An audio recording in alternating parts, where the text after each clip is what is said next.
Hai sobat muda dan semua yang merasa tetap muda. Shalom.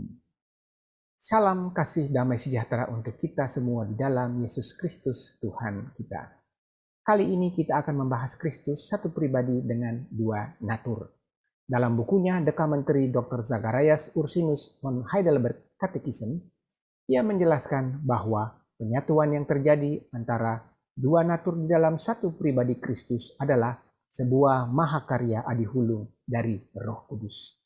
Sedemikian rupa, menyatukan keduanya dan menjadi satu ke dalam diri Yesus Kristus. Mahakarya ini menjadikan kedua natur, yaitu ilahi dan manusiawi, ke dalam diri Kristus menjadi tidak terpisahkan.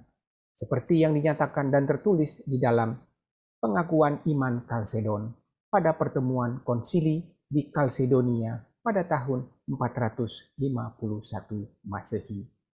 Hal ini menegaskan bahwa dua natur yang berbeda telah dipersatukan secara ajaib, melampaui segala hikmat manusia ke dalam satu pribadi, yaitu Kristus, yang disebut sebagai hipostatis ilahi. Yesus Kristus memiliki sifat kemanusiaan 100% dan juga sifat ilahi 100%. Dia dinyatakan di dalam Alkitab paling tidak terdapat di dalam 5 tempat, yaitu yang pertama terdapat di dalam kitab Lukas pertama ayatnya yang ke-35. Sebab anak yang akan kau lahirkan akan disebut kudus, anak Allah. Di dalam kitab Kolose pasalnya yang kedua ayatnya yang ke-9, sebab dalam dialah berdiam secara jasmania seluruh kepenuhan kealahan. Yang ketiga terdapat di dalam kitab Yohanes pasalnya yang pertama ayatnya yang ke-14. Firman itu telah menjadi manusia. Di dalam kitab Ibrani pasalnya yang kedua ayatnya yang ke-16, dia mengambil rupa sebagai keturunan Abraham. Dan yang kelima terambil di dalam kitab 1 Timotius pasalnya yang ketiga ayatnya yang ke-16. Allah telah menyatakan dirinya dalam rupa manusia.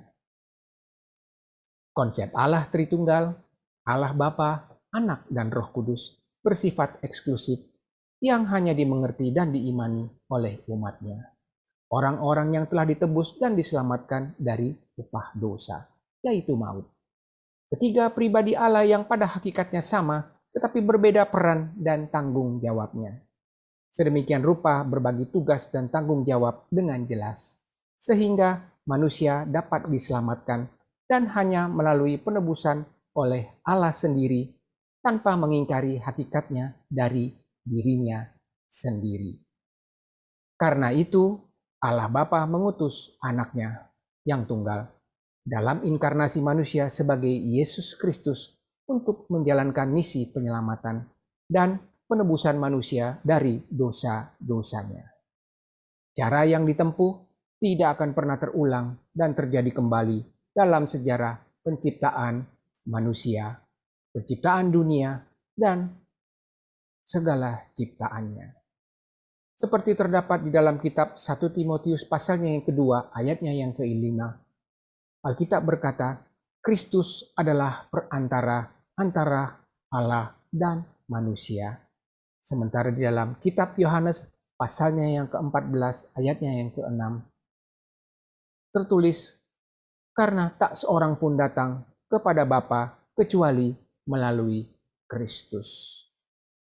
Perdamaian yang dilakukan Kristus melalui penebusannya memungkinkan terjadinya sebuah jalan bagi manusia untuk bertobat dan diperdamaikan dengan Allah Bapa Sang Maha Pencipta.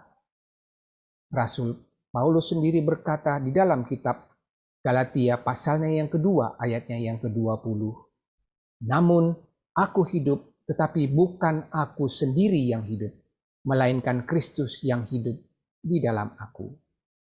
Kita percaya dan mengimani bahwa Roh Kudus akan menolong dan memampukan kita orang percaya. Demikian hari ini pelajaran kita tentang Kristus, satu pribadi dengan dua natur. Sampai di sini dulu bahasan kita kali ini. Sampai jumpa pada topik-topik lainnya yang tidak akan kalah menariknya. Komen dan saran kami selalu menunggu dan rindukan. Marbeltab, mari belajar Alkitab.